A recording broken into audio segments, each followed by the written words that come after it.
an empty bottle, man. It's not gonna work out like that. All right, my thing's the drums. Okay. All right. Get this box. Hit it.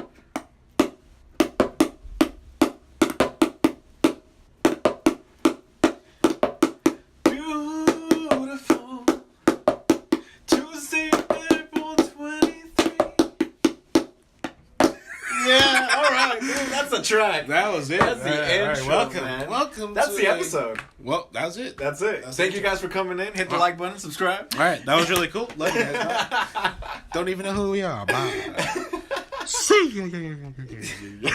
All right, man. Episode 5. Episode 5, guys. Welcome to another beautiful Cheers. episode. Cheers to us drinking beers. And to the listeners, thank you guys for being here with us. Thank you, guys. We're trying to have a good time. You guys are too. To all the family and friends who have subscribed, thank you. To those loyal listeners that we still got, and to those new listeners, thank you so much for coming by. Now, if you guys are listening, what did we talk about today, dude? Well, we talked about business. Business? That's good. We talked about sales. We talked about the border. Talked about the border. Where we came from, where we grew up, pretty much. What else did we talk? We talked about Game of Thrones. Game of Thrones. Talked about Game of Thrones. Predictions of Game of Thrones. Yeah, and a Challenges. little contest we got going on. A little contest we got going on about it. You know, keep an ear out for that. Yeah. Win some cool prize. We also wanted to let you guys know that some future things that we got coming up in our podcast is that we're planning to bring some more business elites in the Bay Area onto the podcast. We're trying to also bring in new content with people who have experience living in the valley. Woo! Living in the valley of California. Where the valley people at? Where the valley people at? Share your stories online with us, and we will bring you on your podcast. Yeah. And everybody in your family will hear you and be like, you famous. You famous. And, so I heard you on the podcast. Yeah, and then we also planning to, we got a bachelor party coming up, which we're going to put live on our podcast. What? Yeah, we're going to put that on. So if anybody got any challenges in Vegas, send us the challenges. But one of the challenges is who can stay the longest in the igloo bar. That is one of the challenges. Is it? With no coat. I don't think they allow it, but all right. No coat. Just walk in there and take it off. You're just drinking at the bar with nothing. So nothing. Purposely, if they're asking me if I got a parka in the bar, I don't care. I got it on. What else do we got coming on, dude? I got a homie who knows everything about raves, loves about the plural life. There you go. His name is Justin Levy, good DJ out there. So, hey, man, remember, I know you coming on the podcast, about to share your knowledge. Drop it out to your concert. That's it. His concert. What is his concert? I know that it's May 3rd through the 4th and 5th. I was about to say. This year. His name is Justin Levy. I'm about to hit him up for all the knowledge, and I'll drop it on all our information on our podcast. Awesome. Let's drop a link in the description. Well, I'll definitely drop a link and drop all his information on that comment, so you guys can listen to that. Yeah. You want to see the link, his information, his social security, all right there. Also, if you guys want to win $25, there you go. On a contest, you can guess what I got in my new tattoo. Ooh. You can guess what it is. Also, today we are drinking Heffen Windmere Brothers Brewery. Ching ching. Heffen Wise. Not a sponsor. Not a sponsor. One day though. One day will be. Hopefully they want to sponsor our podcast. And then so we hope you guys enjoy listening to that. And then I'm gonna drop a little bit of knowledge real quick, a little bit too at the end of the podcast about earthquakes.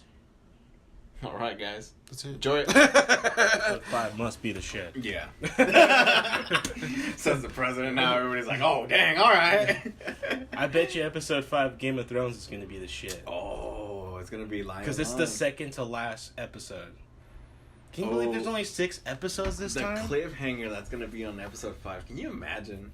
They're going to leave you wondering. Yeah. It's gonna be something. It's gonna drive me crazy. I know. Okay, so far, I mean, what do we got? I mean, what do we got so far with the Game of Thrones? Well, the second episode, basically what was going on. Well, we don't want to spoil it if people haven't seen it.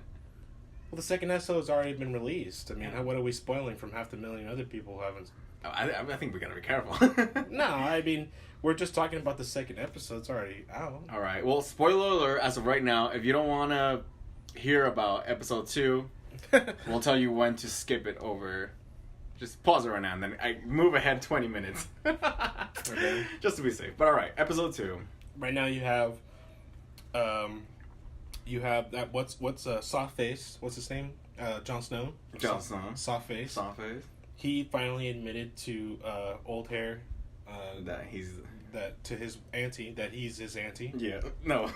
She's his auntie. She's his auntie. They finally admitted that. And right? she realized that he is the heir of the throne. Yeah, and it looked like they were gonna get in a fight. She looked like she was trying to just. It made him explode with her eyes. She was gonna go Dracarys. and then usually when she says that, her dragons throw fire on whoever she wants. Oh my god. Yeah. Dracarys. Imagine that would have been it. Well, I think right down there in the crypt. Yeah. Remember, still our challenge still stands there that Jon Snow will die. Episode 3. I've still yet to look back at my episodes to see what I said. I'm 100% sure that you said. I specifically Jon Snow or somebody. No, you said Jon Snow. Okay, when I'm done editing this, I swear to God, I will go back and look at that, and I'll put that in here.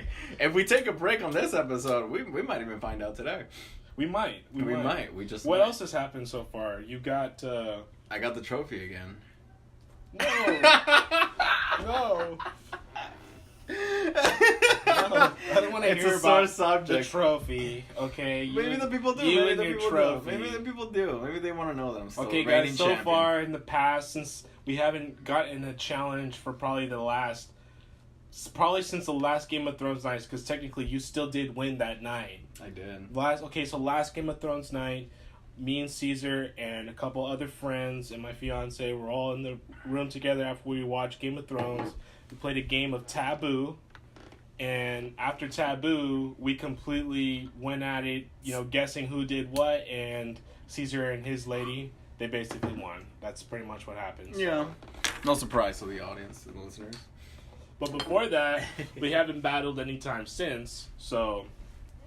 I'm still waiting for the challenge. He's still waiting for the challenge. So anybody that's listening, got any good challenge ideas, put them in the comments. Yeah, and if you happen to run across Ceasar in the street and recognize him somehow, it comes because of his freaky voice, you can definitely challenge him then and there, and he will either A, accept the challenge or not. Or B. You gotta get the second letter. A, accept the challenge. Or not. That's it. I'm assuming that everyone already knows what B means. But anyways, with the whole Game of Thrones thing going on, I mean, I would have to say that it's the second episode was pretty good compared to the first one. The first one was like introductions from everyone from Family Matters or something like that. Like everybody, like it was a bunch of faces. Like a bunch of faces. A bunch of faces. Everybody's throwing shade. Yeah, it was a reunion at the Winterfell. Like it was like everyone's like coming back. 10 years later. Like, yeah, bro, look at my freaking. Maybe this is the calm before the storm. Maybe it's like the really, really calm before it starts. The whole thing that kind of left you flabbergasted at the end of Game of Thrones was that they were literally about to fight the White Walkers. Like, that was how they ended the episode. Everyone at Winterfell was about to freaking fight. So, who's there about to fight? You got Dany, who's totally dropped the ball, who totally, had to let go of the whole argument about the male heir thing, went to go grab her dragons and start fighting with her men. Mm-hmm. Okay? You have Jaime Lannister with no Lannister army there. You have Samuel Tarly, he's stealing books. Keep saying he steals books all the time. You have everybody's just trying to live. It's like some of the Night's Watch. I haven't seen much of the people of the army of the Free Folk. I haven't seen them there. Are you talking about the Wildlings?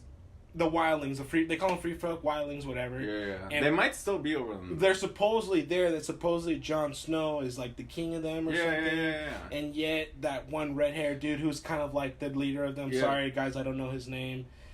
he's representing them as he's all around kind of just having fun trying to get together with the big lady. I can't remember exactly, but maybe the last season that's how it ended off, with Jon Snow being like, all right, I'm the pimp around here with the wildlings. It pretty much did. I mean, they were stuck in that random little island in the middle of the snow. Yeah, and then that's the dragon came, and then one of the dragons died, and then they converted him to being a zombie dragon. So it was kind of crazy.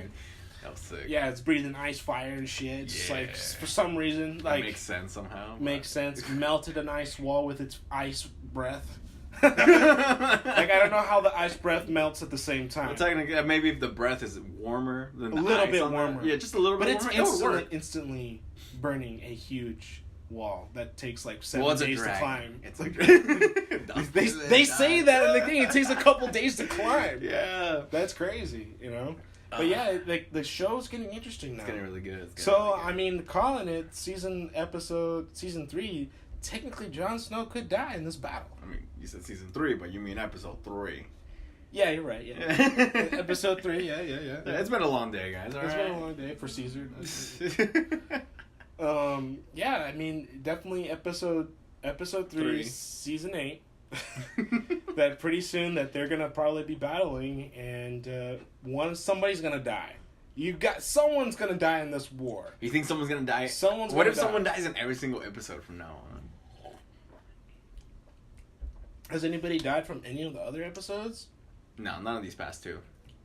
Other than just minor, tiny characters. Minor people that had no name. Yeah. Just that either say guy number 2 in the credits. Yeah, nothing crazy really has happened yet. Okay, but so we're ready for it. I mean, what's everyone's guess out there for episode 3? Is Jon Snow gonna die? I don't know. Is all the dragons gonna be converted? Is Jaime Lannister gonna turn into the most sexiest zombie there lives in Game of Thrones? Like, sexiest like zombie in the world goes to Jaime Lannister, the whitest White Walker, the whitest White Walker with the most golden shoes. You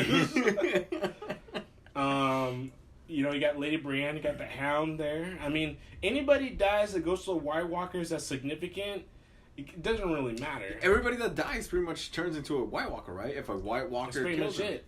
I'm waiting for there's gonna be a scene where he sees the White Walker and it's like someone's father or grandfather or who knows. Yeah, they're gonna see some people. They're gonna see some people. I mean, the guy even has the power to raise people from the dead. So how many people are dead around the wall? Around Winterfell. Winterfell. Seems like such an impossible task. It does seem kind of weird. I mean, who knows what can happen from this episode? All I know is I hope to see a lot of war because I know that this episode's gonna be 2 hours long. My favorite part about the last episode 2, is that they had the table, they were strategizing, and nobody strategized shit. I mean, you said it yourself. They were on the table. It's of all these White Walkers. Yeah. Like they don't even fit on the table. They were like, like literally the board was like, yeah, guys, we don't have enough White Walker cubes. Yeah. Or a big enough table for this. Yeah.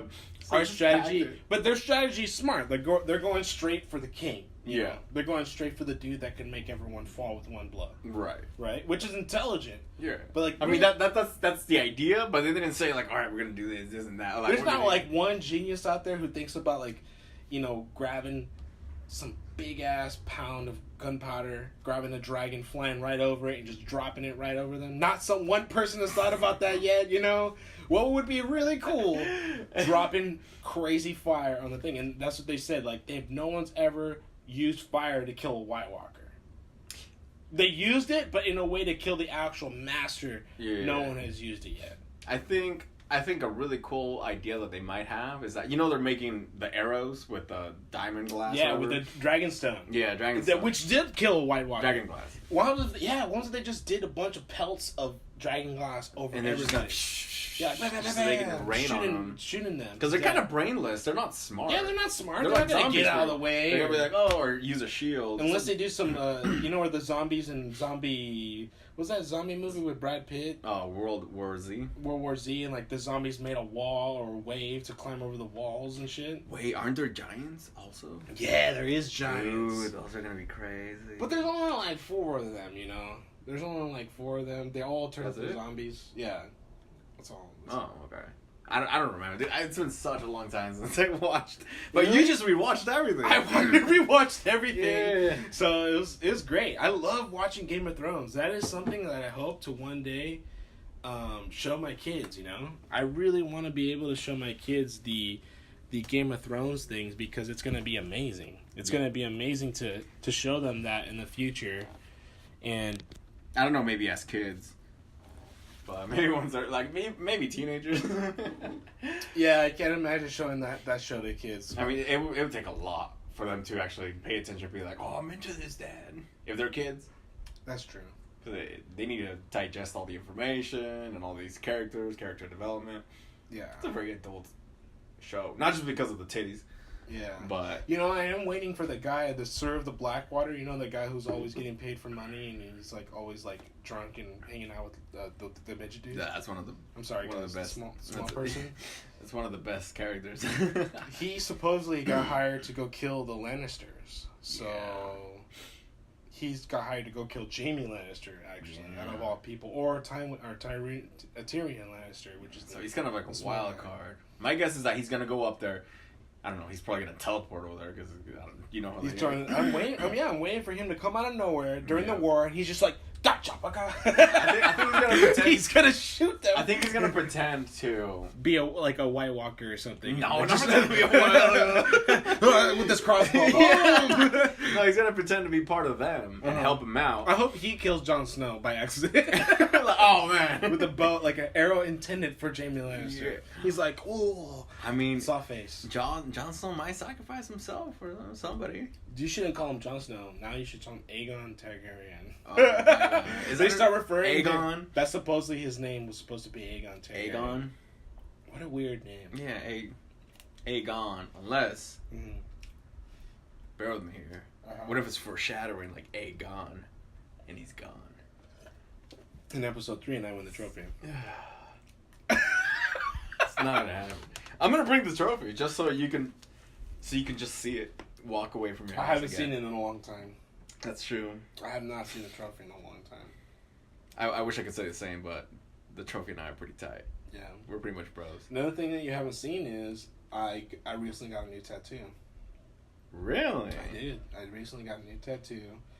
And I'm going to put it out there for everyone. And if you want to win a $25 gift card to Amazon, and you can guess what I got on my chest, what tattoo this could be, I will give you a $25 gift card. Now, the rules of the game is very simple.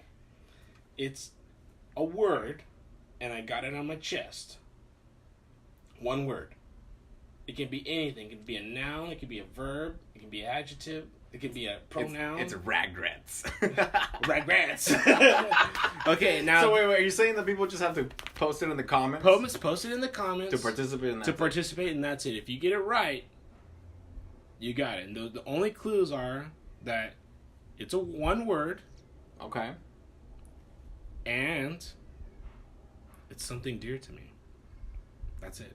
And it's on your chest. And it's on my chest. Oh, okay. It can be big or small. It can be on my chest by my belly button. I don't know. Wait, what? I don't think you understand how chest works. Chest. It's on my chest. It's on your chest, man. It's on my. It's either. This is your abdomen now. Okay, no, it's on my chest, upper body. All right. Okay, it can upper either be chest. my whole chest, about a small the part pectoral. of my chest, the pectoral. It could be the left, right pectoral. I don't know. That actually matters, you know. The left pectoral is closer to the heart. That is true. That is a significant part. I hear people put tattoos there. But if you guys can guess that tattoo and are willing to participate, you guys are welcome to reply what you believe the tattoo is on the comments. Yeah, also, I think one thing, because I feel like somebody's going to go into dictionary.com, copy and paste the entire dictionary in the comments. Yeah, it has to be one word per comment. One word per comment. If you have multiple words per comment, we're not going to count it. Yeah, I mean... Yeah, just throw your guess out there. First person to do it gets a $25 gift card to Amazon. Caesar, you're welcome to participate too. Oh, thank you. But you have to put a comment on it. I have to put a comment. I will. All right, so anybody who's out there, if you want to get $25 gift card, how that works is if I see that you got the answer right, I will reach out to you and find out what is your email, your address through a personal email exchange after we start talking. And then I will send you and mail you the $25 gift card to Amazon. And, thank you letter. And we'll let you guys know on the show when somebody's actually got it. Yeah. So we'll keep you guys updated. I'll let it go for the next 3 episodes. There you go. When you guys are allowed to do it. So we'll see what happens. If All right. any of you guys are willing to participate in that, you guys are welcome to do that. And we'll keep you updated constantly on every episode to see if anybody's got it, anybody's willing to do it, or if you guys even want to show some love or any suggestions on anything you guys like to talk about, you guys are welcome to do it. Yep. Yeah. What do you think it is, Caesar? It's a big dick, right? What? That's the word, big dick. It's one word, big dick. Like no spaces. No spaces in between. Let's see. My first. You say the clues are very dear to you. Mm-hmm. I would guess Jackie. That's the first thing that comes up to my mind. That's a good guess. My second guess is Jacqueline, if that's her full name. That's a good guess too. Those are all good guesses. It also could be life or death. That'd be hell metal if I got death. Yeah, that'd be hell metal. Death. I could got respect or familia, or I could have put glasses, because I mean you love your glasses. Wear glasses. No, it has to be a meaningful word. I could put meaningful. Meaningful. And then I put below it word. In parentheses. In parentheses. I don't know, man. I don't know. Maybe. Is it... Ooh, here's a good one. Is it a word that we've said in an episode? Pretty sure. Pretty sure it's a word. Guys, go back to our old episode. Rewatch our I've episodes. usually said the word, not you. I've said the word. Oh, you said it. Yeah. So it is big dick. It is big dick. One word. Everyone's like, big dick. How they typing it in? Like nobody's even trying. Everybody just says big dick. Big dick. In one word. How was your day today? See, I heard that you had to drive really far to go to work. Yeah, I did. I went all the way down to Fresno and all the way back here, which averages out around 3 hours each way. So I pulled about an 11-hour day. How did it look like in the weather out there? It's beautiful. No. It's hot, man. It's hot. You said Fresno? Yep, Fresno. Oh, man, that's down south. That's that hot, is, man. It's hot. It was a beautiful in the 90s. Fresno. You see, in San Diego when it's 90s, it's not bad because you got the ocean breeze. But in Fresno, you got the desert breeze. And that. Yeah, man. In Fresno, man, they got something strange about the weather over there, man. Just like the hot just sticks to you, like it's just sticky. Yeah, humidity. Just bouncing off the floor and just bam, ricocheted into your chest. Yeah, but you know what? I helped out a lot of customers.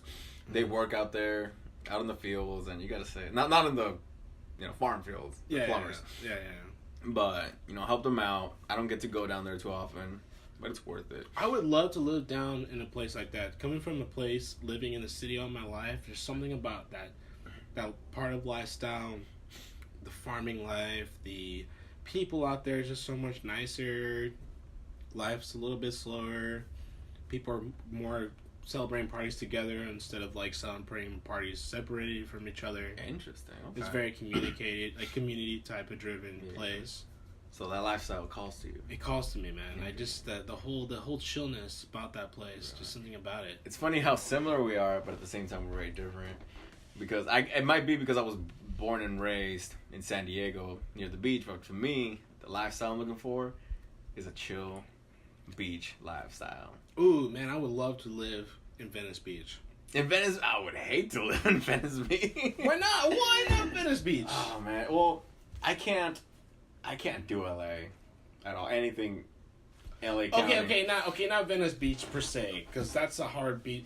It's a nice beach, but the lifestyle you can if you try to put out there that artist image that you're really into that, Venice would be a good place. All right, music and stuff like that. So very unique to you as a person. If you could say if I can live anywhere and just live by the beach, I would live in Mexico. In what city though? Okay, well, just anywhere. I would live in Puerto Vallarta. That's good. That's a good one. I would just live in an apartment, someplace by the beach there, and just chill. I would I would like to live in a place where you can surf. Mexico's got good surf beaches. I'm sure they do. Yeah. But I'm sure San Diego has better. Or Hawaii. Well, no, Hawaii has dynamic surfing beaches, that's for sure. The only problem about Hawaii is that it's a bit more deadly. Since you'll have more extreme. like 2 feet worth of water, and then you hit the rocks. Oh, yeah. No, I would definitely have to do the California coast. Oh, yeah. Somewhere around the California coast. I mean, Santa Cruz has got good surf. Yeah, Santa Cruz is not bad. Yeah, but I think that they're the same. Well, their water is a bit deeper, so it would take a while for you to hit the rocks. I would either live near in between. You know how you get out Santa Cruz and Highway 1? Yeah. I would live around there and then go to Santa Cruz and surf there. I can live there for the rest of my life. Sandals. Yeah, that's not bad. Sandals, shorts, and a shirt. Or like a muscle shirt, whatever. Surfing. Or no shirt. Or no shirt. That's my way. Just looking like Spicoli. Spicoli. You don't know what that is? You don't even know who Spicoli is? Spicoli? Man, to the people who know who Spicoli is, leave a like. Tell Ceasar who the hell Spicoli is. Leave a like on the video. Tell me who he Spicoli's the is. shit, dude. It's Fast Times at Ridgemont High, man. It's one of the greatest movies of all time. Alright, I know Fast Times. But I can't remember Spicoli. Spicoli's one of the main characters that Sean Penn played. For real? Yeah, Sean Penn looked like he's alright, dude. Oh yeah! He always has the Vans on. I remember. He's always got the Vans on. Yeah. Alright, if you guys also realize who he is, leave a like. Tell Caesar who the fuck Spicoli is. I remember Spicoli. Yeah. Dang, dude, that guy's sick. You almost look like the Hispanic version of Spicoli. El Spicolio. El Spicolio. Escapulario. No, Dude, when I first heard that whole thing about what a scapulario is, dude, the whole name, Scapulario, I could not just stop. What is that? You don't know what a scapulario is? No, man, you're teaching me some shit right now, Dude, so go ahead. No, man, it's the Spanish escapulario. You know what that is? No. It's that necklace that, it's tied from one end to another, and it has like a little, like, folded kind of scroll looking thing in it. It's very small. Most Hispanic people wear it on their wrist or neck or ankle. Really? And they usually get it for like religious reasons, like it's for reasons. You don't mean the rosario? It's like a rosario, but it's called a scapulario. It's made. It's like a rosary is kind of has more like beads and shit like that. Mm-hmm. The scapulario is more just like yarn and then that little like knitted scroll looking thing. It's very small. Yeah, I don't think I've ever heard that word. You've never heard life, of that? No. I thought you were just trying to say scalpel, like a doctor. No, scapulario, man. I didn't think it was funny. Jackie gave me one, and it was so funny because I used to wear it like. Wait a second, the word on your chest is scapulario. Oh my god, that'd be so lame. People would be like, "What does that mean?" You're gonna explain everything. So it's this thing you tie around your neck. You don't know what a scapulario is. It's like when I say it for the 500th time. You know what a scapulario is. I don't know. Yeah, you never seen that? Someone being born in Mexico, man? That's crazy, man. Well, I don't really see many people being born, ever. What was the most scariest thing you remember when living in Mexico? Or being in Mexico ever in your whole life? The scariest thing? Well, there were... I forgot what bridge it was, but the narcs, the drug lords, they were trying to make a message in Tijuana. Oh shit! Okay. And there were these burnt bodies that were hung. What year was this? That was a while back. It was probably. And you were there for I this? was like in elementary school, I think. Mm-hmm. And we just drove by and we saw the bodies. And then later on, I saw them on the news that they were these burnt bodies. So when you were young, you saw these bodies? Yeah, being like hung on a bridge. Are you serious? You physically saw the bodies hanging? Yeah, they were just like figures, and I was like, "What the fuck is that?" But then once I saw it in the news, that's when I was scared. I was like, "Oh, dude, fuck drugs, fuck drug lords, and all that shit." Wow, that's amazing that you got to see that. Dude, there's a lot of bad stuff that happened in Tijuana at that time, right? Yeah. It was like and maybe still today. Yeah, Tijuana is like one of those places that, unfortunately, because it's smack dab against the border, it will never change criminally. No. It will always remain a place that is a hotbed for criminals to exploit, because it's a port. It's because it's right by the water. It's a fucking port. Mm-hmm. It's a great place to smuggle things in, because there's millions of people going there every single day. it is has great economy because it has people coming in from the States looking for fun. It's right there. It's fast. Not only that, people from the States actually live there too, because it's so cheap. A lot of people live from the States and travel into America for work. Yeah. Not just USA citizens, but mainly. Exactly. It's the busiest border in the world.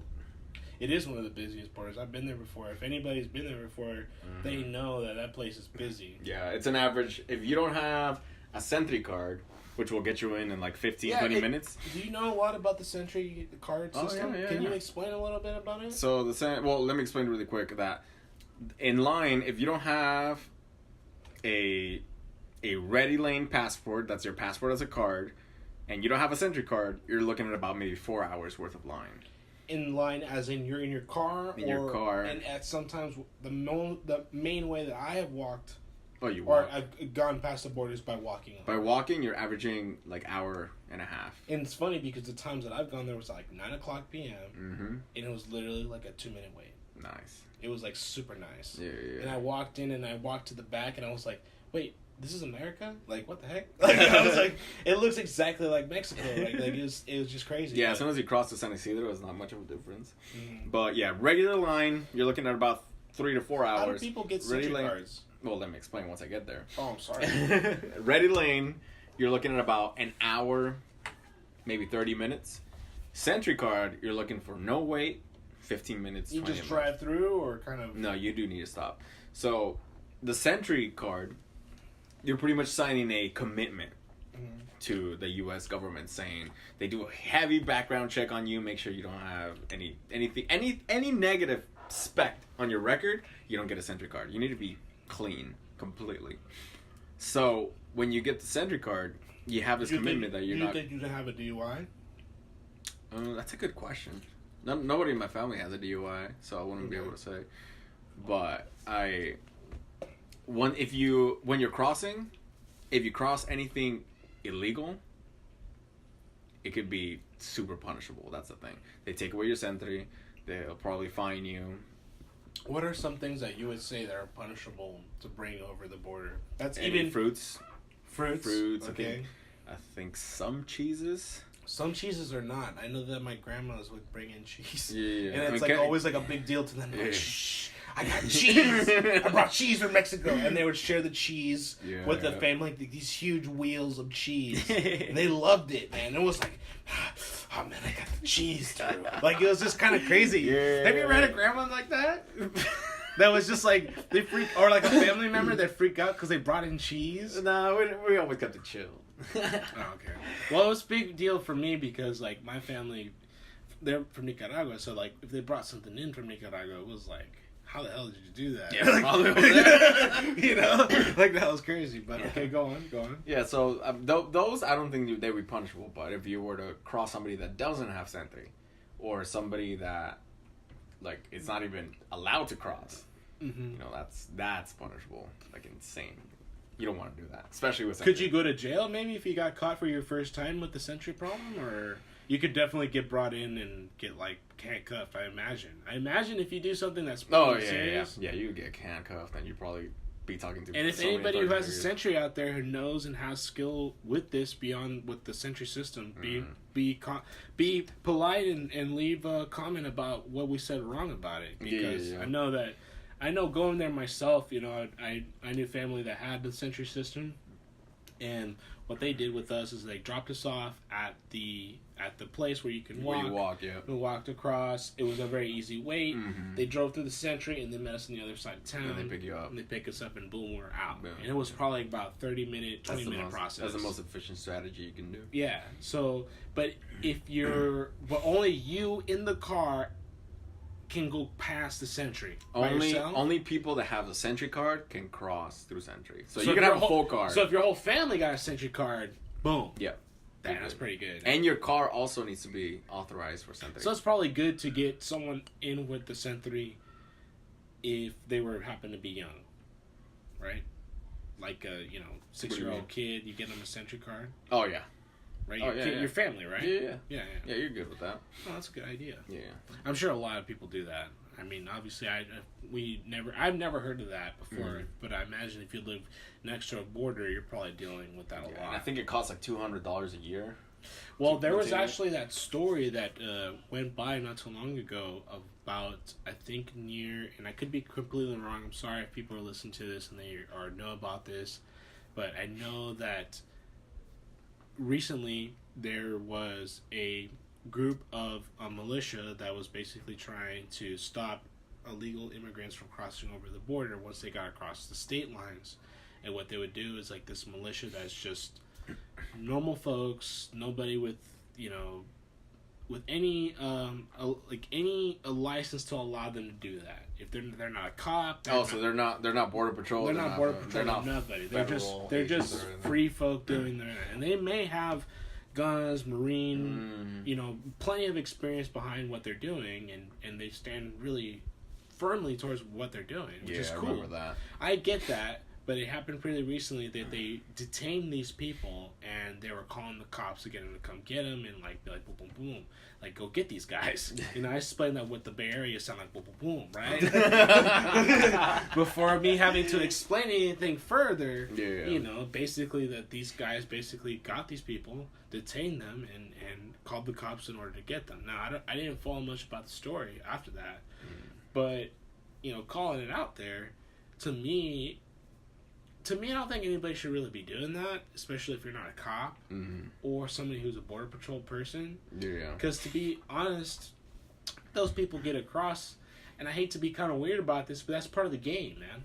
I mean, there's people purposely paid to do that, to guard these people. Let those people do it. Now, I get it. There's a lot of people sharing the border that their backyards literally touch the border. Oh, yeah. And, like, people are just jumping over, going on their own property. Yeah.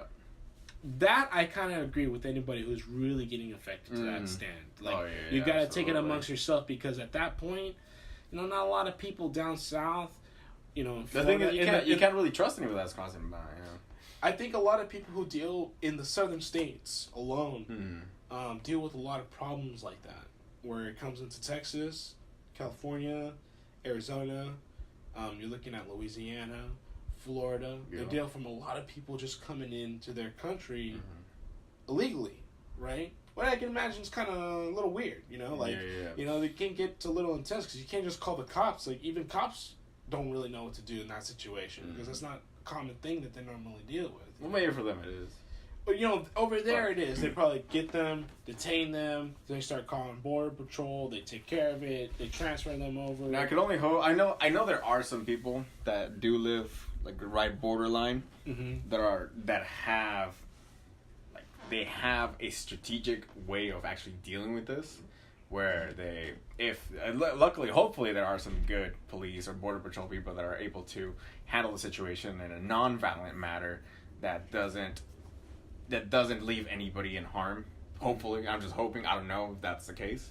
But I know that there are those border angels that are actually helping the people that cross over. Not necessarily helping them to come all the way through, but giving them supplies just so they don't die out in the desert. Yeah. But there are some assholes that treat it like a sport. That's what sucks ass, man. Yeah, man, they're getting really weird about that. Like, they're really trying to step in and, like, feel like they got the country down. Like, they're able to do this. I don't get that. Like, I get that. Like, people, they make sense to them because they're by the border, right? They think about it. Like, oh, man. I feel like they just have... They feel like they have some sort of authority over anybody that crosses. But this is why I'm saying, like, it gives them purpose. Like, okay, I'm sitting by the border, right? And I have people coming into my town, and I almost feel threatened about it because maybe something happened to somebody I know, or a family member, or myself personally, right? Yeah. And you know what? I want to do something about this. I go out there and I start doing something about it. I start meeting people who are trying to do the same thing. Now it becomes like you said, like a sport. It becomes something where it's like, yeah, it gives me purpose, but it's almost like a purpose sport, right? Which people might do that, like, and they find reasons like this gives me a purpose to want to win. Like, people find purposes that are more divine than just doing it because it's for a good cause, right? Now, you take that subject and take it for someone like me who lives in the Bay Area. Okay, so I want to stop traffic. Do I go out there and I start, like, putting out, like, freaking huge barrier stopping people from my way to work. You know, like like you're doing something. Like anybody can find a reason to do something that's purposeful where they live, that they feel like they're fighting crime, whether they stop someone, they dress up in a suit, you know, or whatever. They stop there stopping crime. People who are just normal people stopping other people to do things that are wrong. I get that. But if you're looking for it, it's different. Because now it's like, dude, you're becoming someone who's beyond that type of civilian that you should be. You know, like then it starts. You anybody will start thinking that the guy's weird now. Like, you know, like guys, like where are you getting to just tell like that? Like if you're doing good, no one would stop you. But if you feel like you're doing good, you would even stop people trying to stop you. Good, you know, it's a weird mindset. But you know, the funnier thing is that it's not really isolated to just the United States. This literally happens with almost any country in the world. In Mexico, that's also happening. When the people that were just trying to cross over, like the caravans that were trying to come over, there were a lot of people in Mexico that were just, they would take it on their own to try to stop them from going through Mexico. Wow. Yeah, that's true. Another one is Paris, France. They're I don't believe they're taking physical action, but they're trying to take legal action with the Chinese, because there's a lot of Chinese tourism that's going through Paris and France that they're bringing in their customs with France is like, whoa, what's going on? You know, I believe one of the customs that it's common in China is that people, you know, they just spit. You know, it's not just China. Other than there's other countries that do it too. But in France, that's like, whoa, you know, that's disrespectful. What are you doing? Mm-hmm. And they're having that trouble too, where people are coming into the restaurants and people just, I don't know if they actually spit in the restaurant, but they're bringing in all this customs that are like, whoa, what's going on? And because there's so many of them, what do? Yeah. Right? They feel overpowered. I don't know. I mean, so it's not just the United States. It happens all over the world. There was a show that I was watching not too long ago, and I'm sure people probably seen the show, but they were showing how they were standing on Israel's. No, it was the Conan O'Brien show. So the Conan O'Brien show, they did like this short series of them traveling around the world. On Netflix. It's on Netflix. If you guys haven't seen it, watch it. It's hilarious. It's so funny. We're not a sponsor, but Conan O'Brien is so funny wherever he goes. It's so funny, even though a lot of people hate on Conan O'Brien. I think he's so funny. If you're out there listening to this, O'Brien, or anybody who knows Conan O'Brien, bring him to the show. Bring him to the show. We'd love to just hear what he calls his shots, because that's what it's all about. Yeah, right? let's see what he calls it. Right. Yeah, I'm pretty sure he has a lot of funny callings. Yeah, come on, Conan. We got some beer for you. We got some beer, man. Some jefes, some micheladas. And we got a chair. That's the most important. We got a chair. We got a bed that you can lay on. Well. Seriously. That's good. Hashtag Conan O'Brien. Anyways, so I was watching it, and he was visiting Israel, and he's going around Israel, and everyone, you know, in America, I would imagine most people who think about Israel, most people probably think Israel is like a very war-torn country, right? Because of the Palestinians and Israelis? Yeah, because of so many people communing in just one country, right? It's like insane, right? And when he went there, everyone is technically kind of very still segregated, you know, like people really are segregated. There are riots still occurring, but it's only occurring around a certain group of people, right? Which I don't really know, right?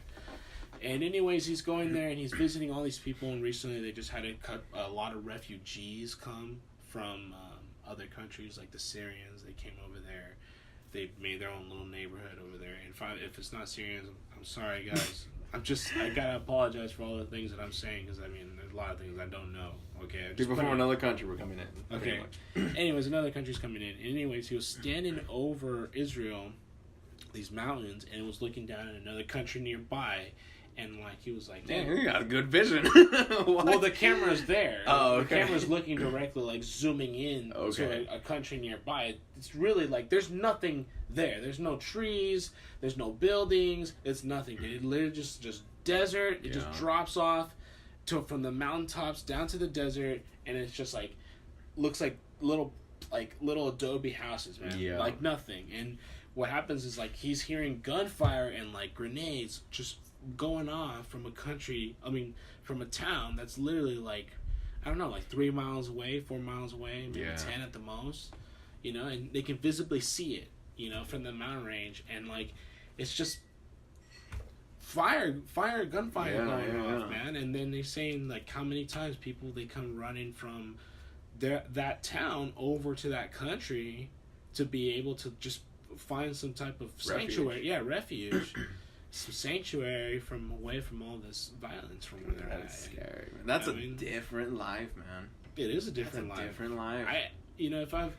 I've never met anybody like that, and if I happen to know anybody that comes across... Dude, if there's anybody listening right now that's lived through a situation like that, or in a foreign country to such extreme, come to the show, man. We want to hear what you call it. We want to hear what you guys call about life. But yeah, I think Caesar brings up a really good point. Like, we would love to bring someone over here. We'd love to, like, you know, Skype you outside of the podcast and kind of get to know you a little bit. Yeah. And then if all goes to plan, come on. Yeah, I love learning from a different perspective. Yeah, you know, I love that. Just because just from living in Tijuana for some years and living in San Diego for some years and the Bay Area, I already have a different perspective. Mm-hmm. But that different, like that extreme difference. Mm-hmm. How do they see our daily lives? Like, I'm pretty sure they see like, oh man, these guys, we don't even know, which we don't, right? Mm-hmm. I never grew up with gunshots next door or like a grenade. No, I didn't either. I think I grew up like most Hispanic kids, you know, grew up with, you know, good life. You know, as in a way, as in like your parents are all very hardworking. Mm-hmm. You know, the parents are just super hardworking people. We don't live, you know, super rich, but because everyone in the house contributes, that's how everyone gets by. The grandma, the grandpa, the mom, the dad, the brothers, the sisters, everyone's contributing to the house. Right. And, you know, my mom happened to marry a good person, my stepdad, and he happened to be a very successful man from the bottom up, and, you know, did his thing. And that's where I came from, you know, and I feel like that's where a lot of people come from. They come from humble beginnings, man. Just I've Hispanic kids. I think that most of the people I know is like that, you know. And I would say everyone comes from that, but like at the time that I was growing up, you know, in the Bay Area at the time, a good percentage. Just humble beginnings. Yeah. You know, how did you grow up, Caesar? How did you live your life, man? Pretty similar, I would say. I mean, my parents were both U.S. citizens, but we lived in Tijuana. My dad worked in the U.S., lived in Tijuana. And mainly, one of the main things is that we own a house down there, first of all. And then we're just working our way to move back to San Diego. And in San Diego, we lived in a trailer park. That's how we started off. But we were renting out the house in Tijuana. So that was like some income. And we're still building. Income's still building. My mom, she's actually a genius when it comes to investing in real estate and saving money and making moves. Can I say that, like, something about Hispanic mothers, man, and, like, that, like, I have a mother-in-law that's all like that. My mom is like that. Yeah. You know, like, my grandma's like that.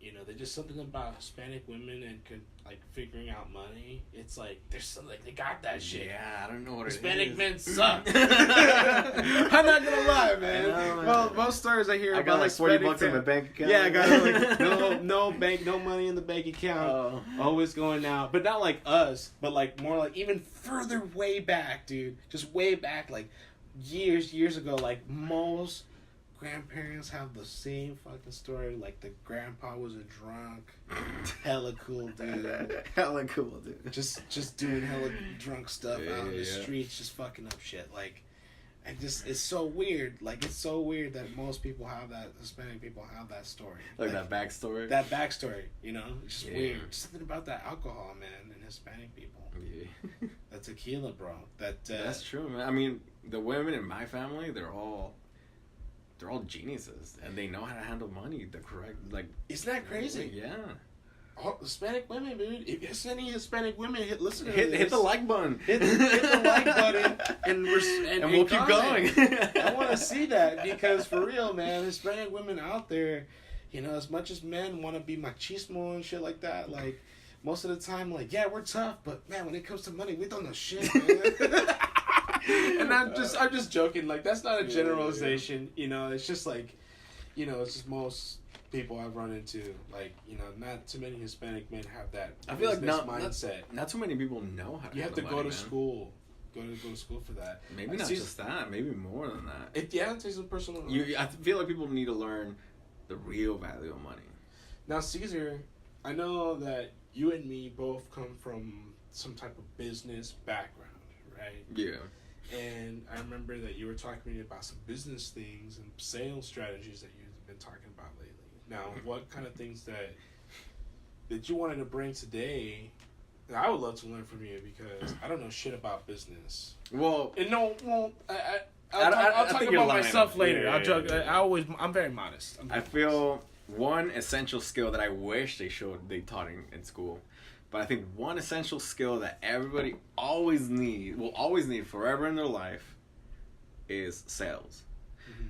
But I feel like sales right now, or maybe throughout forever, but sales has a negative connotation. When people think sales, they think of this car salesman that's just so pushy and like, hey, you know, you gotta buy this, it's gonna make your life, blah, blah, blah, blah, blah. And that's not real sales. That's not modern sales. If you take any sales course, that's not what they're gonna teach you. What they teach you in sales is the communication, building a rapport with whoever you're talking to, and building that trust. Mm-hmm. That's what it is. Because if you have that conversation, that relationship with your customer or the person you're talking to, that's selling. Mm-hmm. That's selling. That's loyal. That's how you have that loyal customer for days and years and so on. But it doesn't just apply to business. Mm-hmm. It also applies to relationships and marriages, because you're selling yourself to your wife every day. Right, you're going up to her and telling her how beautiful she looks, how amazing she's done, or whether with her job, with her accomplishments, with her projects, because you're selling yourself, right? You're this support, you're this partner, you're this teammate for the rest of your life. If another person comes into her life and starts becoming a better salesman, and they sell themselves, and you stop, she's gonna be buying from the competitor. That's true. And it's the same thing, whether you're selling yourself to, you know, your partner, whether you're selling yourself at work, because you gotta have the trust of your boss, of your coworkers, like saying, hey, I can handle this account, I can handle this project. Even if it's a customer walking in through the door, like, hey, I can handle that customer. What is your manager gonna say? Like, you know what, I'm sold on him, I can trust him. Or are they gonna say like, hey, you know what, Bob, this is a pretty big customer, we're gonna have to step off on that. You're like, oh, okay, yeah, you know what, you're right. Mm-hmm. Now you're selling yourself short, which is not what you want to do. Mm-hmm. But sales is ubiquitous through your life, man. Now, before you go into talking about any tools, mm-hmm. Well, what do you, from talking about what you're talking about with sales, what are you now going to tell me about your sales experience? My sales experience? Do you want me to just give you examples, or you want me to? What's gonna help us listeners here feel about your sales recommendations? So, sorry to get all weird. I just wanted to feel like I was interviewing you. And then, sorry, everybody. I just wanted to make the moment hella square. I would say, everybody that you're selling to, number one, everybody you're selling to, just imagine they're an owner of a company. Right, and you're building that relationship, you never know where that's going to take you. Mm-hmm. That's number one. Doesn't matter if they look old, if they look all grungy, if they look super professional. You know, always have the standard, this guy's a big shot, I'm going to help him out. Right. Number two, be a problem solver. Yeah. Because people are going to complain about, like, oh man, if my tire blows out, I'm going to complain, I can't get to work, I can't do this, I can't do that, I can't do that. But me as a problem solver, I'm like, okay, wait, what's wrong with the car? You know, that's what you gotta narrow it down. People freak out. You gotta be the base. You gotta say, all right, let's focus on what we gotta solve right now. And I say, oh, I can't get to work, but the tire doesn't work. I'm like, all right, let's look at the tire. I see it's popped. Let's replace it. Boom, it's done. So you gotta have that calm mind. People are gonna yell at you. People are gonna say crazy stuff because they're stressed out. Crazy stuff. they might be an asshole. You never know. They might just be an asshole, but the majority of the time they're probably stressed out. So you said number one was treat everybody the same. Yeah, they're the same. Whether they're treat them at grungy, the highest potential. Yeah. They're super professional. Always treat them with the same gold standard as you would always give to every customer. Right? Yep. Number two is be a problem solver. A problem solver. Problem solver. Yeah. Okay, what's number three? Number three, be honest, man. I love that. Nobody's gonna come over here and tell you like, hey, I don't appreciate your honesty when you're selling to me like this. Be blunt about things. Give your real opinions. Don't lie to a customer. Don't lie to them. They end up finding out. They will find out. They will find out. You look bad. You know what's worse? If they find out from your competitor. They find out the truth from your competitor. Yes. It's the worst. You're done. You're burnt out. Yeah. Your reputation will never recover from because that. they'll be like, nah, man, they've been overselling you for this many years. I could sell you the same at this cost. Right. Boom. That guy's in that guy's pocket easily. Exactly. Now, but maybe not that. Maybe just with a mistake. Mm-hmm. Let's say you made a mistake. Yeah. Right. I was supposed to bring your order in. I didn't package it. It's not ready. Mm-hmm. I'm not gonna tell you. Oh, we don't have it in stock. Sorry.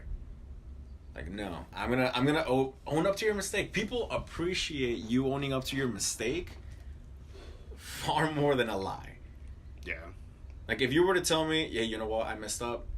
I'll make sure it doesn't happen again. I'm like, you know what? You're being real with me. I'll respect that. I know I make myself. I make mistakes too. Mm-hmm. So, it's okay. I'm gonna let this one slide. It's cool. And now, in my experience, I would have to say, Caesar, everything that you've said, I experienced all that too. I mean, definitely when it came to estimating projects, you know, one of the main things is when you come into a sales conversation with somebody, whether it's bad news or good news, honesty is the number one thing that they want to hear, because honesty kind of helps you plan, and especially being a problem solver. When you come out with that honesty, if you want to move backwards, say you messed up, if you want to move backwards on your step, you want to be honest. Boom, you come out with the problem solving. Yeah, I've done that before. When I come out with a problem, I come with a solution. Mm-hmm. And number one is, which was treat every customer with a gold standard. Always bring that gold standard to the same. Yeah. And if you need to improve.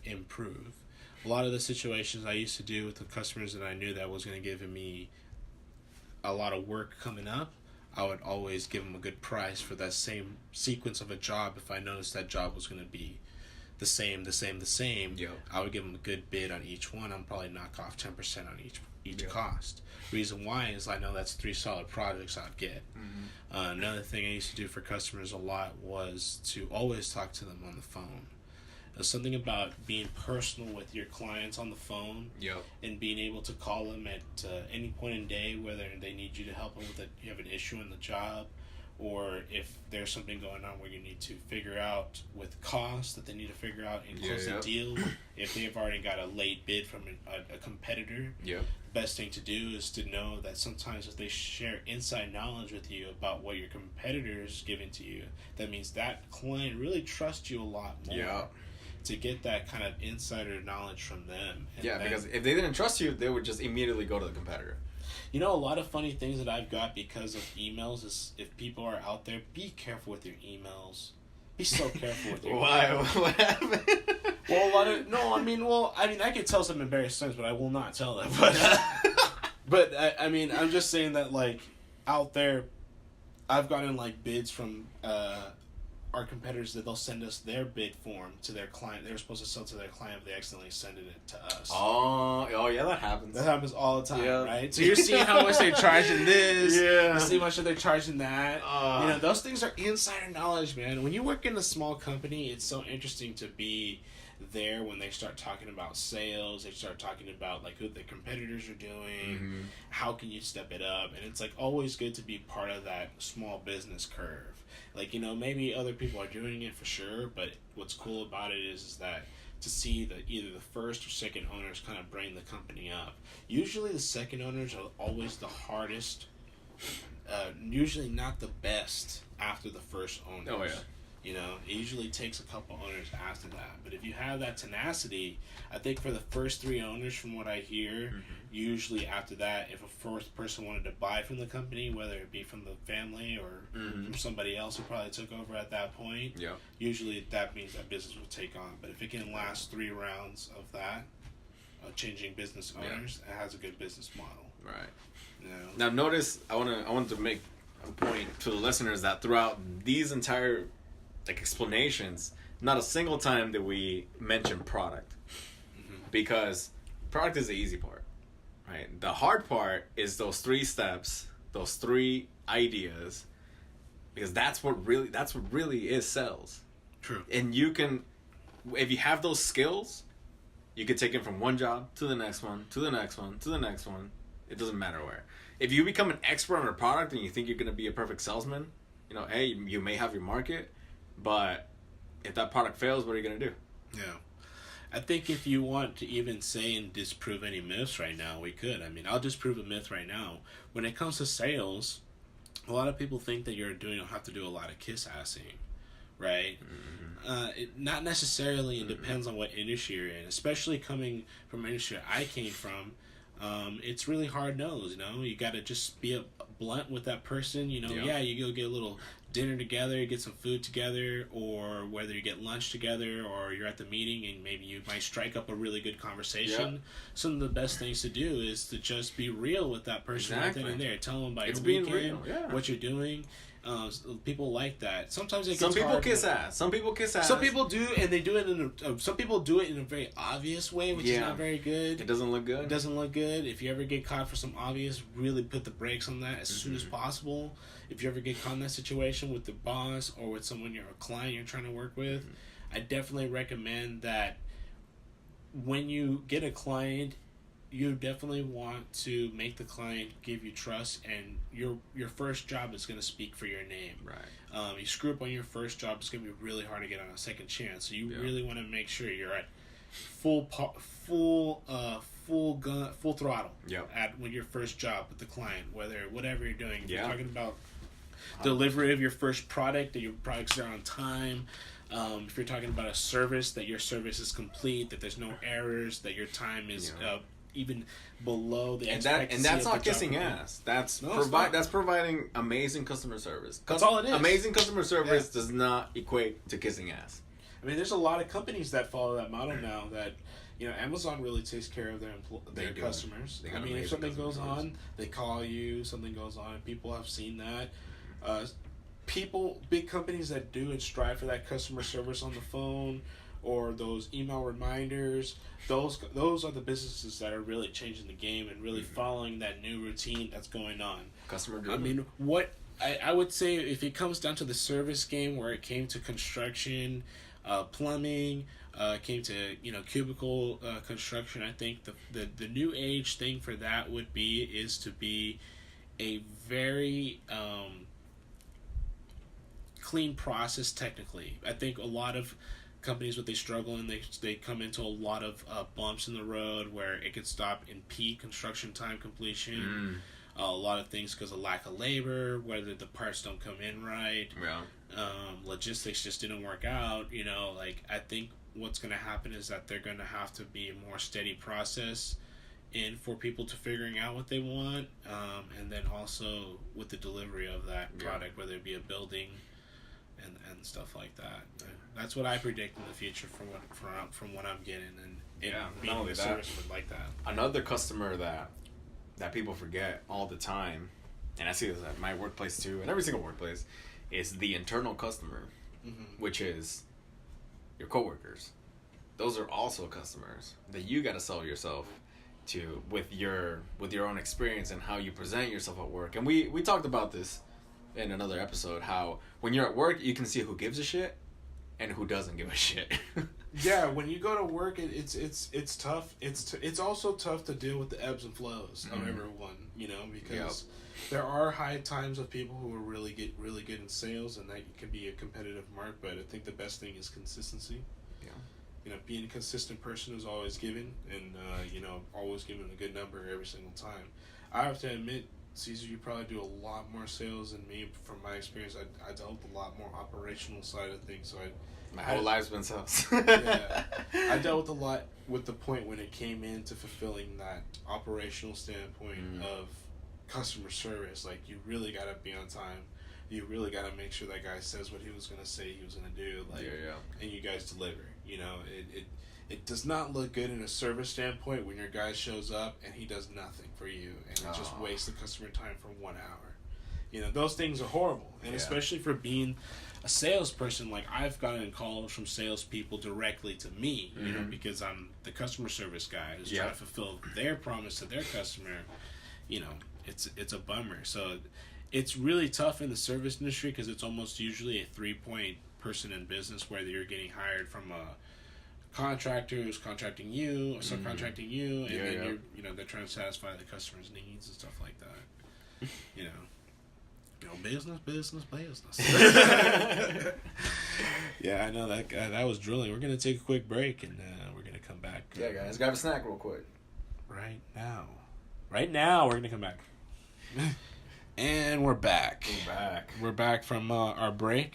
We got some refills. We got some refills of the Hefe. You know what? Would be just really quick. I would like for people to start guessing how many beers we have total per episode. If you guys can guess how many beers we have total amongst the two of us per episode, which we meet. What's the length of total we meet in one day? For the amount of time, you said? For the amount of time in the podcast. Dude, I'm pretty sure we meet for about 2 hours. 2 hours. 2 hours, yeah. Okay. So yeah, guys. So now we're gonna be breaking down to you a little bit of that knowledge about that earthquake stuff that we were talking about. So talking about the earth shakes. Yeah. So Caesar, how long have you lived in the Bay Area? In the Bay Area, 6 years. How long have you lived in San Diego? Probably 17 years. 17 years. I don't know. And out of those both places, which were the most earthquakes you've ever felt? San Diego. San Diego. Because I lived there my entire life. What was the biggest earthquake you felt in San Diego? The biggest earthquake? It was probably a 5 magnitude. 5? Yeah, in the Richter scale. That's pretty high. And when was that? I was probably still in high school.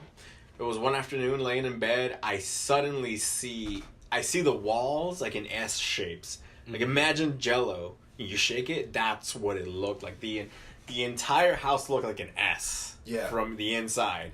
And I just run to my sister's room and she's just laying in bed. I'm like, what are you doing? She's like, I don't know.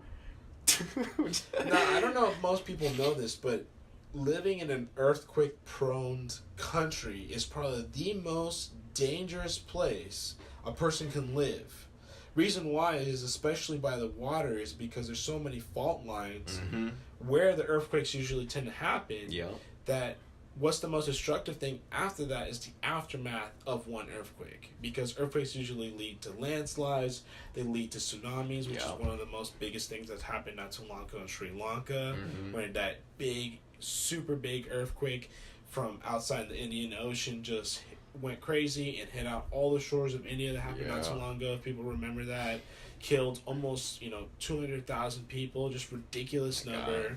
And that's destructive. Compared to most things that usually happen in the world, like tornadoes or volcanoes, I mean, most people have time to evacuate those places when they see those things happening. But an earthquake. But in an earthquake, it's pretty damaging. Some of the biggest earthquakes that the Bay Area has ever felt before has been as long as 1836, which is about 6.8.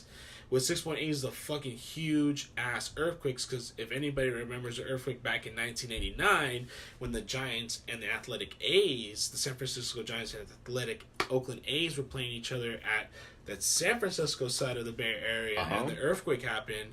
That's when the A's won. I was only like 3 years old, and a 7.1 earthquake hit the San Andreas Fault, which is the big one, right? The super big one. It's just super big. Which San Andreas Fault, I don't know if most people know, San Andreas Fault is a huge freaking map. It goes across, which is the green line, which we're going to show on the podcast.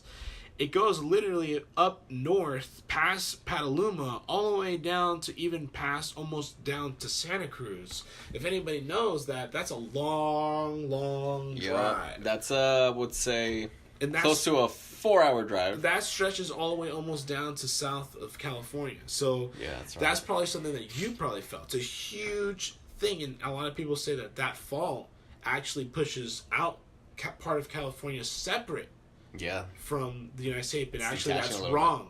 What? It's actually almost merging the bay closer and closer together. What? Just close it. Yeah, so that's the latest technology. Technology. The earthquake technology. Earthquake technology that's been going on. You know? And so, I love our state of the art. You know, and a lot of crazy things that's been going on about the earthquakes is that living with us in the Bay Area, there's actually certain regions that you want to live in the Bay Area that are the least prone.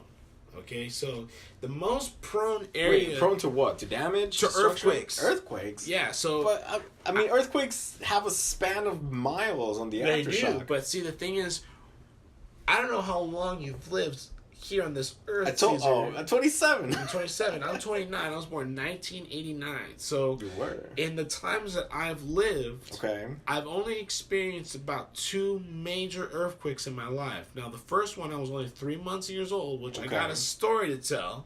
Oh. Which, the day this earthquake happened, what was it? In October, when the Giants and the Athletic A's were playing each other at 3-Comp Park. And the A's won. And the A's won. From what I know, I'm sorry if anybody is out there is like, no, the Giants won. The earthquake was alive. The Giants won, you douche. Like, you know, no, like, what happened is that I was 3 months years old, sitting in a crib. 3 months years? I'm 3 months years old. Are you 3 months or 3 years old? 0 years and 3 months old. Okay. Okay, like when we sound like a robot. I'm 3 months old. Okay. All right, 3 months. I'm sorry, guys. Okay, so I'm 3 months years old, and the earthquake happens, shakes the whole place. Right. All right. I'm in the house, 3 months old baby. Okay, in the back of the house. My grandma lives near the back of the house, but not in the room in the back of the house, which I was in. Okay. There's also a older cousin of mine, which was my godfather. Okay, he's in the house, right? Okay. He literally, the godfather, jumps down the stairs, which is literally like a 1-story jump down. What? He jumps down like a ninja. Yeah. Lands on his feet, and he goes running out of the house, and he runs to a park literally across the street. Now, most people don't know, earthquakes usually last no more than like about 30 seconds. Yeah. The big part. Yeah. And usually there's a couple small ones after that, which are about like 1 or 2, 5 seconds after, right?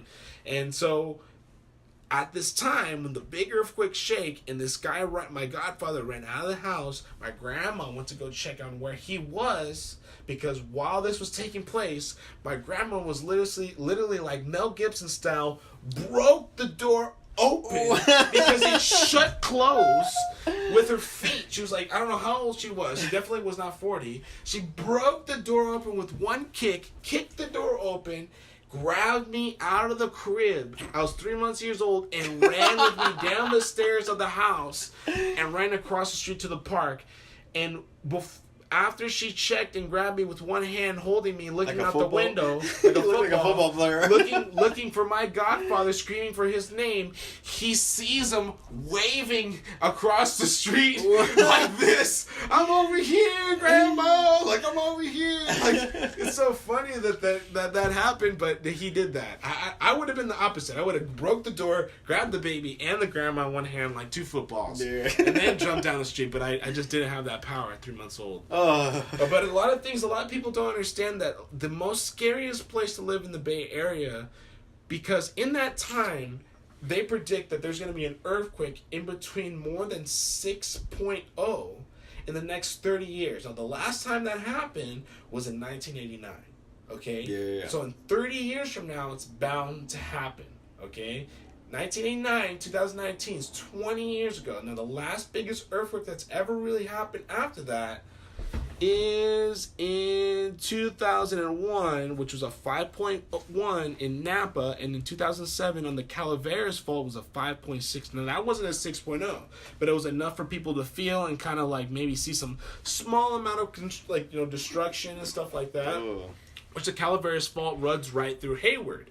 Now, we live around that area. I live right there. Right there. So the day that something happens, it's going to be freaking crazy that happens to you, right?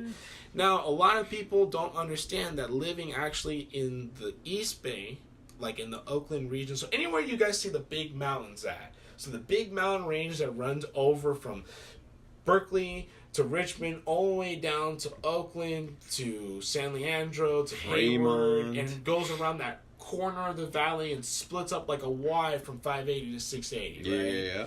And if anybody knows that, that's between Castro Valley and Hayward, which is a cross section. You go either up towards the San Rafael section of the range, or you go towards the range and heading straight towards the valley. Right. And for people who don't know, they're just separate. That's it. All right. This is totally separate locations. Two separate locations. Okay, so what happens is that area right there runs straight through, that goes straight to the valley through Tracy, runs through several fault lines. So, like, if you're driving down that way and an earthquake ever happened, and you're driving, the thing isn't to drive and try to maneuver through people. You want to move to the side of the road and literally, like, get in park and put your emergency brake on and stay away from any moving cars. Dang. You want to be completely stopped. That's what you want to do if you're driving. That's some good tips. So, a lot of other things a lot of people don't have is earthquake preparedness things in their cars. Oh, I don't have that.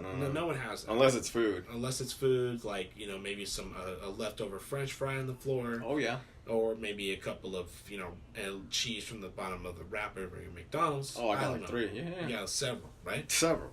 I'm ready for an earthquake.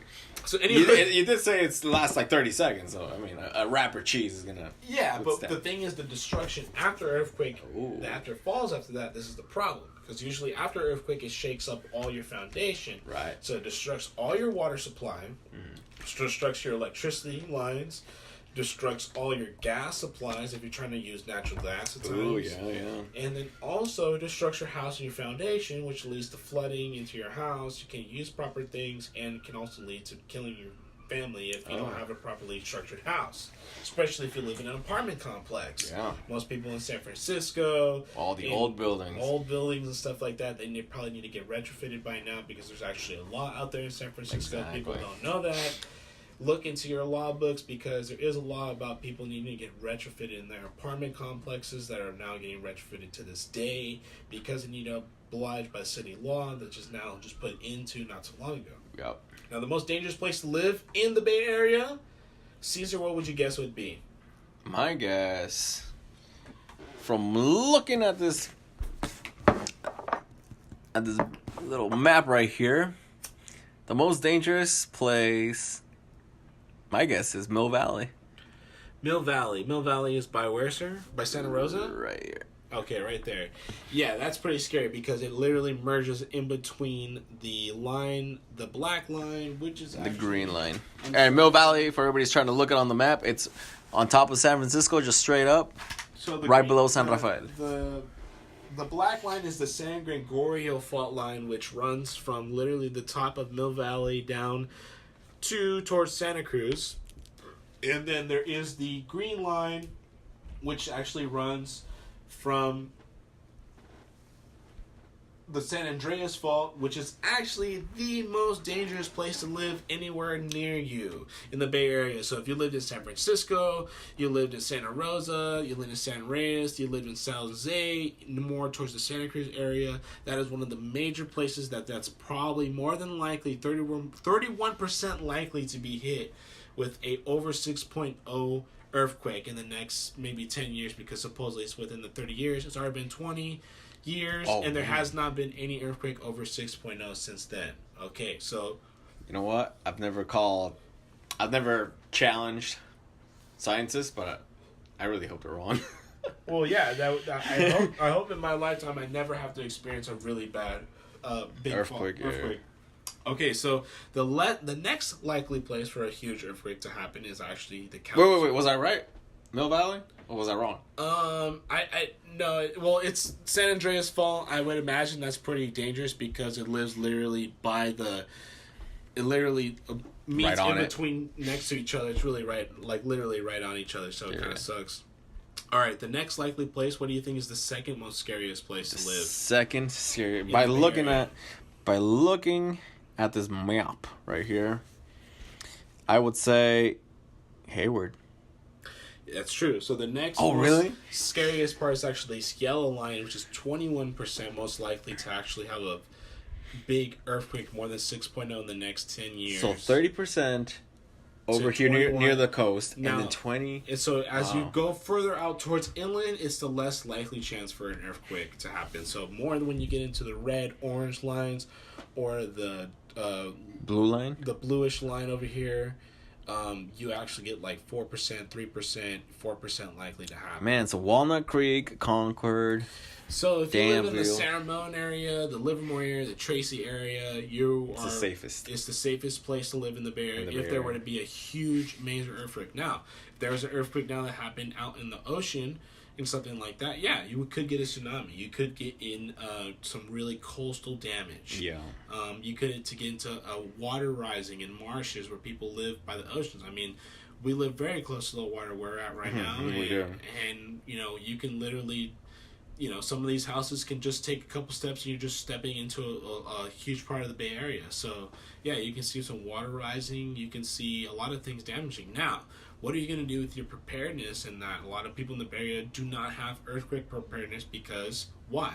Because we have not experienced a huge earthquake in a really, really long time, that this whole 10, 20 years of generation of people have not experienced any earthquake preparedness. Why does it matter? Out of sight, out of mind type of mentality. Exactly. It sucks. So a lot of people need to think about is where you live, what are you planning to do? Now, if you live in a home, I would say that you would probably want to make a kit that's more of an in-home kit. Right. You want to stay where you're at because you can still use the utilities and some of the goods of your home to make shelter for the time being while all this is getting figured out because of the disaster that's taking place. Right. Or if you live in an apartment complex within the city, probably your best bet is to make a kit that can help you get the fuck out of there. Because you definitely don't want to be stuck in an apartment complex with a ton of people running around and you have barely no shelter, just one door protecting you. You definitely want to live in a place if it's that chaotic. You definitely want to get the heck out of there and find shelter in a home and someone that you know and a lot calm unit of people, because as things are getting figured out, a lot of things are getting destroyed. Yeah. I mean, say an earthquake were to hit the San Francisco all through down to San Jose of a 10-point catastrophic super earthquake that just destroyed everything. It'd probably take a year for everything to get restored. Yeah, so it'd take a really long time. Yeah. So you need to think about making a kit. Now, what would you take with your kit? What would you think you would take with your kit? Well, let's see. If it's a kit after an earthquake, how many things do you have on the list, would you say? I have a total of 11, but I can probably think of tons more. All right, so from your 11, I'm going to try to guess 5. Okay. Number 1, flashlight. Flashlight, yep, that's there. Number 2, alcohol, but not drinking alcohol. I'm talking about rubbing alcohol. Nope, that's not on my list. All right. Not first aid, it's not on my list. All right. Number 3, I am guessing non-perishable foods. That's on there, yes. Number 4, I am going to guess water. That's on there too, yep. And number 5, my final guess, batteries.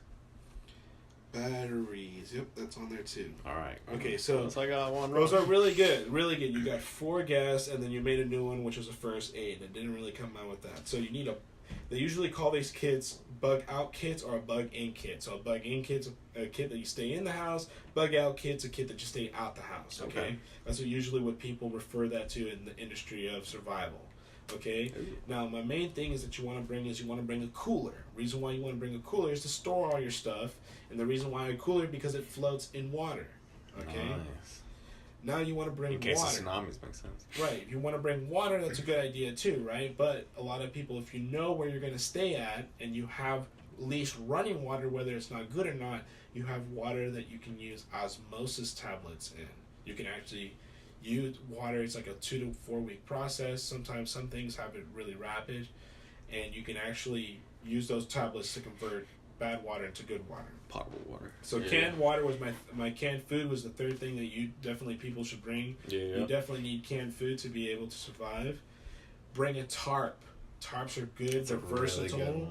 Why versatile? Because they can go and they can use as a teepee. You can use it to collect water. Yeah. You can use it to sleep on. You can use it to hang stuff in, to collect things in. Tarp's really good. Yeah, tarps are really good. Flashlight's really good, especially a battery powered one or a shaken human generated one. Not a sponsor. Not a sponsor, especially if you use batteries. Bring tons of batteries. If you can find one with very light batteries, like maybe those little patty ones, or maybe some really small batteries like AAA. Those are the best batteries to carry because the lighter the carry is, right? Bring a lighter. You definitely need lighter fluid. That's a really good one too. Fire is always useful. You need lighter and lighter fluid. You also need flint. Always bring flint.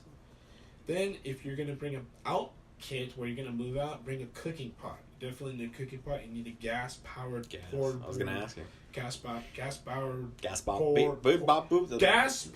portable stove. No. Say that 5 times fast, Caesar. Gas-powered vertical stove. All right, you fucked. It was a portable. The first one. I said vertical. All right, you're definitely gonna need 2 to 4 weeks of those water processing tabs, though. Especially if it's gonna be a really catastrophic area you live in. You gotta assess that. If you live in like a tornado-prone place, all you need is a home away from the tornado place, right? Yeah. If you live in a place where there's earthquakes and your main region is messed up, I mean, yeah, you can drive out of the country, but imagine if those places to access them is extremely tough. You need an accessible place. Yeah. That's why earthquakes are the most damaging, because it affects everything completely around you. It affects your roads, your access areas, everything. And that was kind of anything that I could think of that you could probably bring in a kit. Another thing was everyone was saying was glow sticks. First aid kit is probably a number one thing. Mm-hmm. You definitely want to bring tons of rubbing alcohol. You definitely need to bring a lot of bandages, a lot of antibiotic. If you have ibuprofen, just in case someone's hurt or you need to do anything. A lot of things is, a lot of people don't understand that the most earthquakes that happen in the time being since 1836 has mainly been the San Andreas Fault and the Hayward Fault, the most active faults out of all of them. Most of them ranging from about 6 and above. The most lows have been the recently 5.1, 5.6 in the Calaveras and West Napa earthquake. So if you guys really out there, pay attention that the earthquakes, you definitely need to get out there and kind of pay attention to that. Especially a lot of people who work in facilities or work in business management or own your own business definitely want to think about a preparedness plan. That helps a lot with your insurance companies. Mm-hmm. You definitely want to have that with your facilities companies, especially if you're entering in a company. You definitely want to bring that up. What is their evacuation plan, especially where they live? Even if they don't have one, it's good to bring it up. Makes you look like a leader. Makes you look like you're paying attention to things out there. Pay attention to the assets of your company, like people, special data, your operations, which is your manufacturing, your payroll, all those people who do the operational stuff of your company, your inventory, which is all your your goods and your warehouses and stuff like that, and your equipment like computers, networking, and all that good stuff. If you're ever owning a company, there's a lot of good stuff out there to help you double check all those procedures properly in your guys' company. So definitely look online. There's plenty of things on YouTube, plenty of things online. Type that up in California, and if you guys are out there, pay attention that maybe one day this shit could happen to you, and definitely want to be prepared. Yeah, man.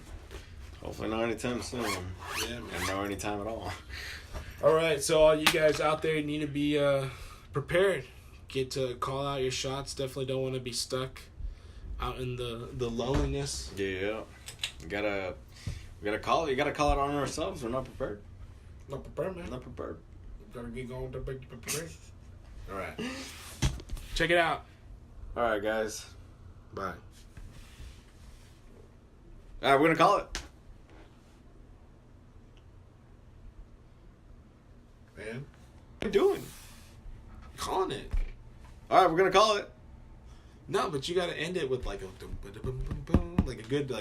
good ass flow. Like, damn, this is hella good. All right. All right, we're gonna call it. See you next week. Bring your Nesquik, because we're gonna run out of beer around here. See you all next week.